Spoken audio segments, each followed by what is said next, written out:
There he is. Pretty cool, that one anyway.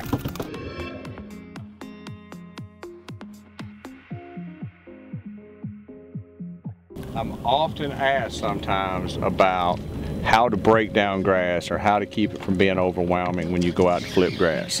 One of the things I do is I try to make it, I take this whole approach like the simplistic part of it of saying, I don't look at the miles of grass here, I look at exactly what's in front of me. I'm looking for the current to speed up. Is there current? Which way the grass is laying? Is there a meal full hydrolytic mix? Is there a lily pad mixed in with it? Is this a steeper edge, a flatter edge? I'm looking for anything there that's not like the rest of it. And most of the time when you take something abnormal and put it in the grass, that's where your bite's gonna be. So try not to look this way and be overwhelmed. Try to look this way and isolate your pitches and your targets and work from there. I'm breaking it down right here. I've got a 7.6 Gerald Swindle medium heavy rod.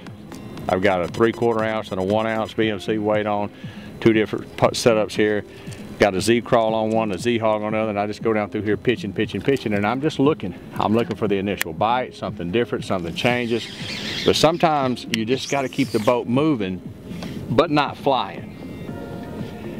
When you first start, you don't have to hit every 3 inches. Just try to figure out somewhere there's fish. Just keep moving down through here. So I'm watching live scope. I'm looking for bait in the channel. I'm looking for tighter edges right here. I'm constantly looking for whatever's out of the ordinary. Like that right there, that clump sticks out further than the rest of this grass line. I would put that in a high risk area to get a bite.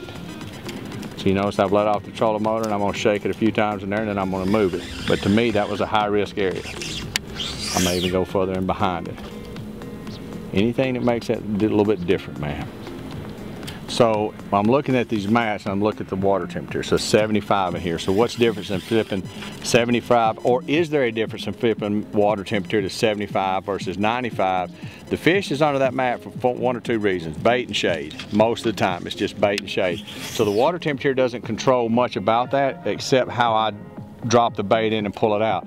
But I do it in every water temperature. I vary the way I drop it in and pull it out. I'm constantly messing with whether I'm pulling it to the top or whether I'm just pitching it straight in and letting it fall real fast. I'm constantly varying that whole presentation to see, is there something different that's gonna make them bite it?